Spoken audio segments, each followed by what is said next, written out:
Hello and welcome everyone.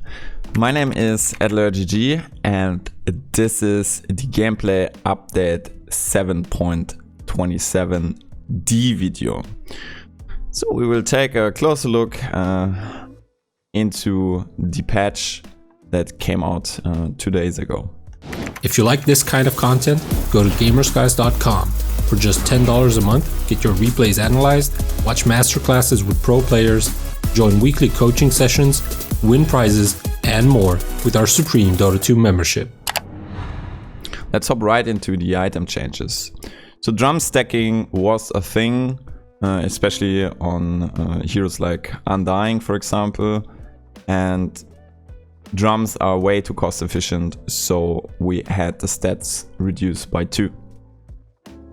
Then a Heaven's Halberd nerf in form of a recipe was also expected, and this is simply because a lot of agility carries exploited the fact that you could disassemble an SNY, and then you disassemble the SNY into a Halberd, and you use the Yasha to build a Manta style, for example on an anti-mage, and then later on you can disassemble the Heaven's Halberd back into a butterfly. So this was a very common thing, especially in high MMR games and in the competitive scene, and it was super broken to do it, and this is why they added the recipe cost to the Halberd. Slight Soul Ring buffs in form of a cheaper recipe. I think Soul Ring was in a really bad state since they removed the HP regen by switching the components, and I think this is a really good change.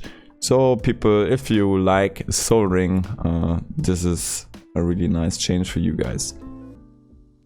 Then the Dominator change was also very expected because Klinks players have been abusing it to basically death pack their own Dominator creeps and get insane damage values very early on in the game, and that was simply because Dominator gave so much HP to the dominated units, so they halved that, and instead they added a little bit of armor. Hero changes.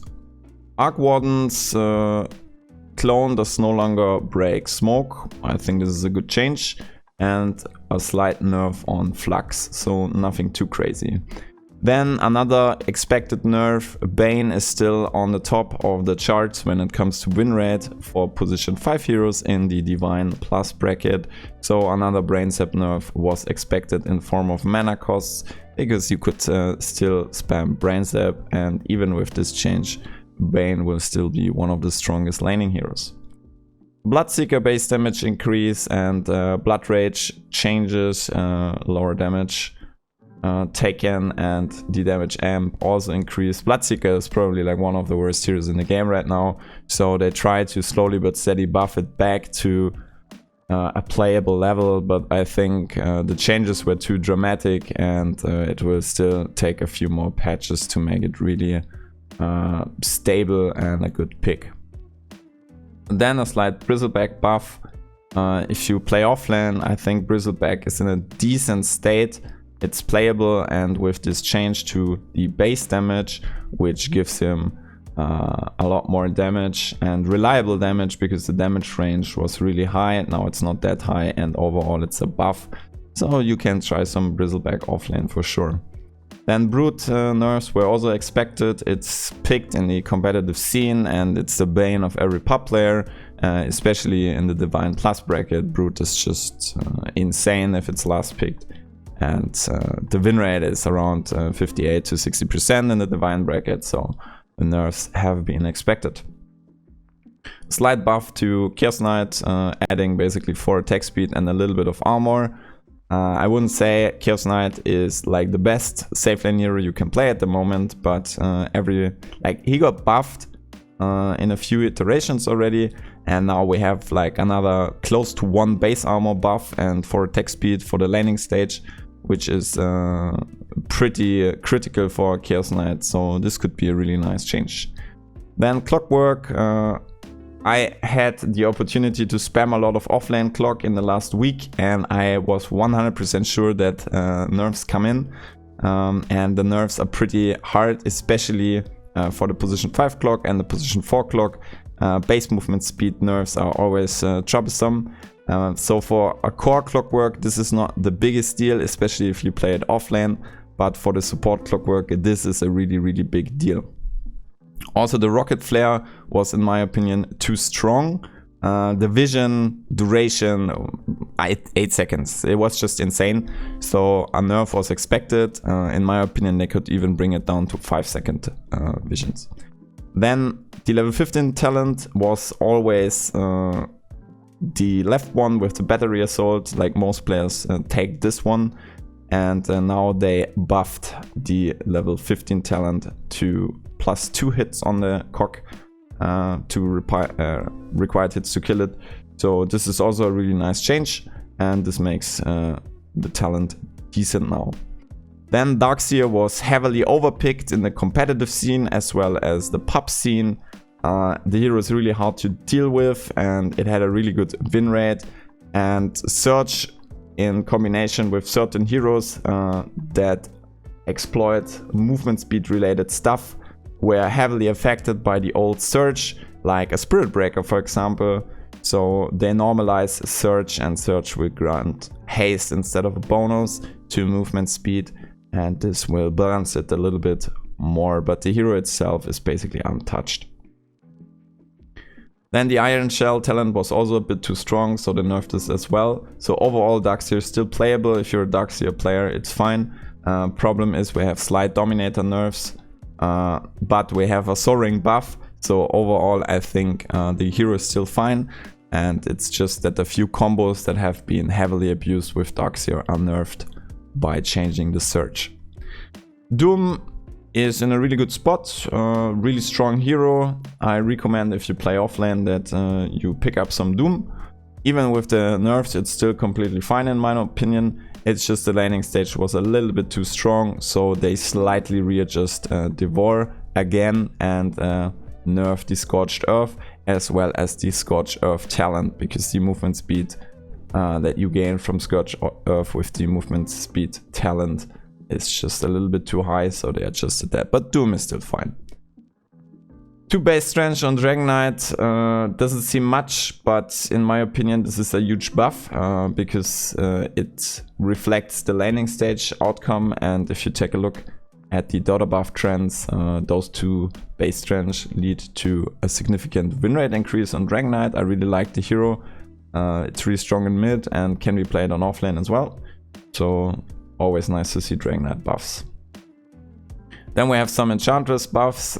This is also a direct competitive nerf because people were abusing Enchantress plus Clinks, so the Clinks didn't have to buy a Dominator, so they nerf the max HP on the enchanted creeps, so Clinks cannot death pack them for insane damage values. And instead the same change that we see on the Dominator gets applied, so we get a little bit more armor on the creeps, and the trade-off is a little bit less health.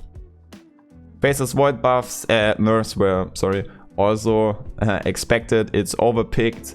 One of the highest win rate carries in the Divine Plus bracket, especially in the higher MMR pubs between 6 and 8k MMR.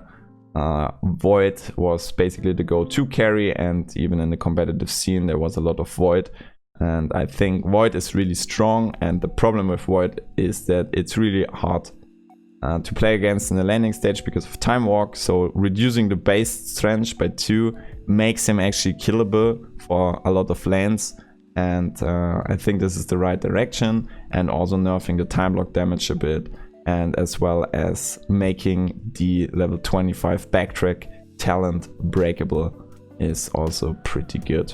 So overall, Void got a heavy nerf in my opinion, but it will still be playable.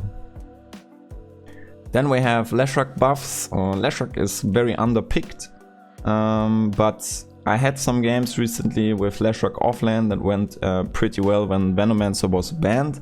So also, generally speaking, Leshrac is playable in mid lane. It's really good versus illusion based heroes. So those buffs are really nice for mid lane Leshrac as well. So we might see this a little bit more. Then we have a 2 base armor increase on Luna, which is insane. Like 2 base armor is just so much.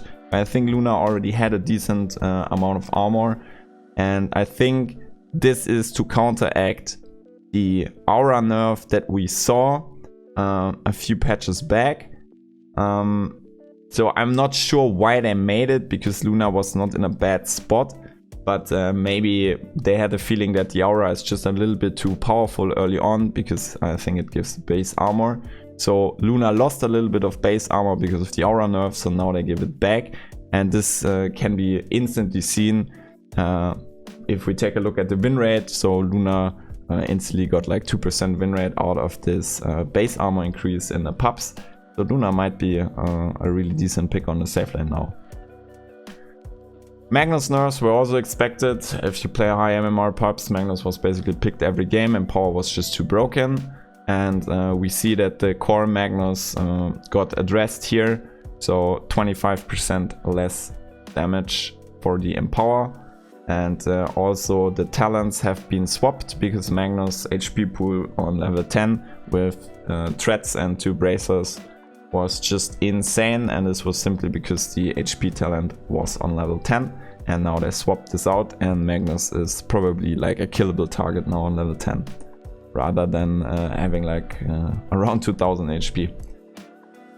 Mars buffs are also decent, but I think it doesn't solve the problems of the heroes, of the hero itself. But the intelligence buffs, as well as the base mana regen buff, and on top we cannot underestimate the soaring buff, and those 3 things in combination make Mars a lot better when it comes to the landing stage itself. And the current meta offlaners got nerfed with like Clock and Venomancer, so the Mars win rate instantly jumped by like 2% just with those little changes. So I think if you're a Mars player, it's time to play some Mars. Dusa was also in a really bad spot, but the base damage buff and the Stone Gaze mana cost reduce that we see on the hero are really strong buffs, because Dusa is really weak in the landing stage, and generally speaking during early and mid game her mana pool is not that high, because she requires a lot of items and talents, and having those 2 things with all the other buffs that we saw throughout the last patches, Dusa went also around 50% win rate now, so she also got a huge win rate increase just by those little changes. So we can probably expect a few Dusa last picks here and there in high MMR pubs, as well as the competitive scene. Then Monkey King was in a bad spot in my opinion. He got nerfed heavily because the hero was just too good in its current state, and now they buff it back a little bit to counteract the recent nerfs. Omni Knight was also in a pretty bad spot, and base movement speed buffs are also insane for the landing stage.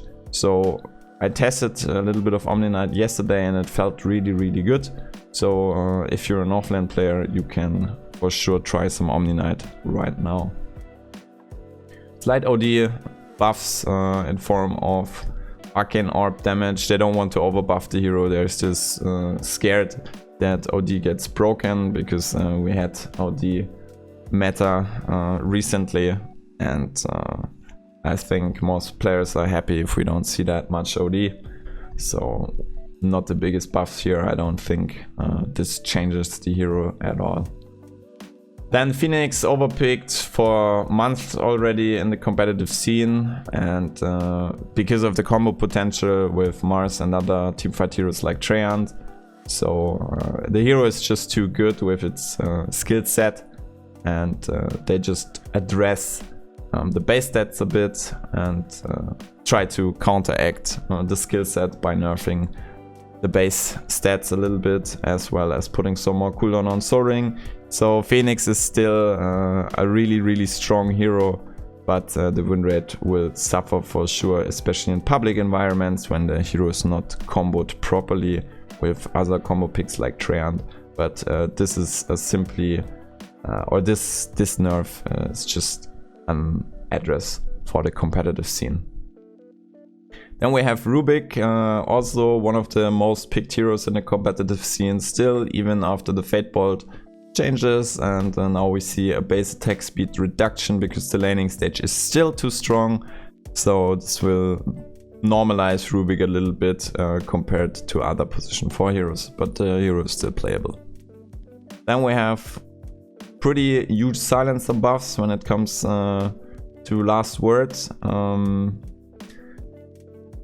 The skill scales with your current intelligence level, so if you have a lot of int, the multiplier gets insane, and I think this will lead to an insane damage increase on silencer, and a lot of people like silencer, especially on position 5, and I followed the NA games yesterday and I saw Fear on a silencer and it looked really decent, so it's probably time to try some silencer here and there in your pubs on position 5 and maybe even on position 4.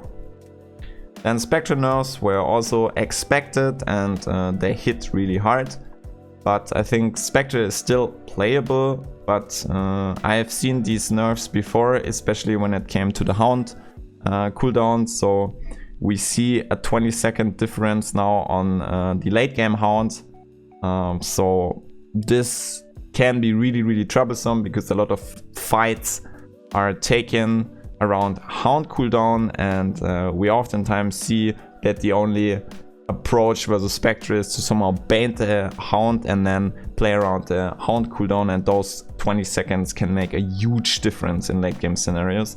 And I think the laning stage of Spectre was also way too good.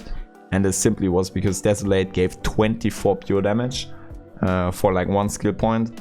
And the Spectral Dagger damage was also a bit high. So they rescaled this as well because it was too easy to last at range creeps with it. So overall, I would not say Spectre is dead, but I would probably slowly but steady fade Spectre out of the hero pool and use it as a situational pick and try some other heroes if you're a safe lane carry player. Then Tiny was still one of the most picked heroes in the last few weeks in the competitive scene. It has an insane win rate, and this is just because of the base movement speed in my opinion. It doesn't make sense that Tiny was so fast, so you had like 560 movement speed with the boots first, and this is just too good. And this is a huge blow for position 4 Tinies, and we will see that the win rate and the pick rate in the competitive scene will drop significantly now with this change. Then we come to Underlord. So a lot of people said, oh my god, Underlord got nerfed. Well, in my opinion, this is no nerf, this is actually a buff. And if you take a look at the Underlord win rate, and in combination with all the other heroes that received nerfs, Underlord's win rate actually skyrocketed overnight when the patch hit, just like last time. And this is simply because they buffed the pit. And the root duration going from 0.9 to 1.2 can make a big difference for getting 2 root procs in a row with a level 1 pit, especially if people don't have boots. And this makes an early point in the pit really strong, and it's a pretty good setup now on the landing stage for an arrow, for example, or some form of a hook or a lightning strike array from Lina or a stun from Leshrac. So root from the pit is really strong now on level 1. Then the Firestorm storm nerfs it's like whatever. The cast range for the landing stage doesn't really matter in my opinion. Like, I played a lot of Underlord and like you don't feel those cast range changes. So I would say this is not a nerf, and the pit itself got buffed.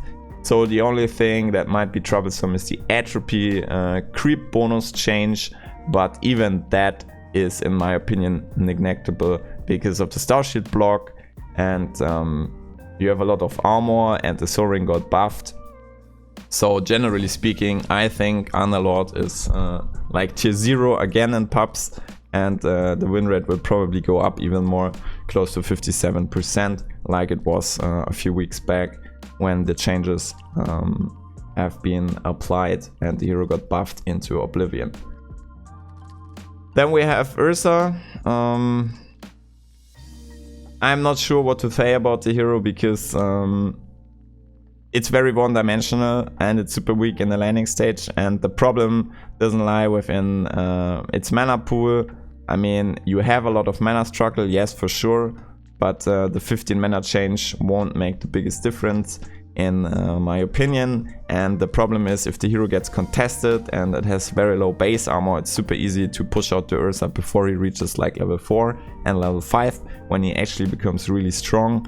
And I think those changes will not address the weak laning stage, and it's still in a bad spot. Then we have the expected Venomancer changes that I already called in the daily video about the position 3 Venomancer. So Plague Ward mana cost is not the biggest deal. You can just buy a Clarity or Tread Switch in form, like in combination with drums or any mana regen item, you will still be fine. And the only thing you need to worry about is that you don't feed that many wards, because they buff the bounty by 4. And another thing that might be a bit troublesome is the poison damage rescale. A little bit of a nerf by 2 damage, but the scaling from level 2, from level 1 to level 2 is still insane. So I don't think that Venomancer will be dead, and it's still very hard to play against it. So the biggest nerf in my opinion is the slow on the poison stings. So now in like the most games you are required to skill the level 15 talent with the slow, because sometimes you could be greedy and skip the slow talent and just roll with the Gale talent that spawns wards. Overall, nerfs were expected. I think the hero is still fine. So the only thing that changes is that you need to macro game properly now on Venomancer by ferrying some clarities if you spam wards, and that you use your power treads constantly for tread switching before you place a Plague Ward, and then you will be completely fine. Then Zeus was really overpicked in pubs, I believe. It was really strong. So they addressed this here a little bit. So they nerfed the laning stage and the base mana regen, as well as the mana regen talent. So overall we lose like 0.5 plus 0.5, which is 0.5 on level 10, which is a significant blow to the base mana regen. And we also lose a little bit of stats for the laning stage. But the hero is still playable. So overall, the biggest winner of this patch is for sure Underlord, and the biggest losers are carries that disassembled Halberd, and of course Spectre. Void got a little bit of changes, and for offlane players this patch is really good news, and also for position 5 players, because we can play some Silencer now here and there. And for the offlaners, I think Mars is really strong now, Omni Knight is really good. And you can also try some Leshrac.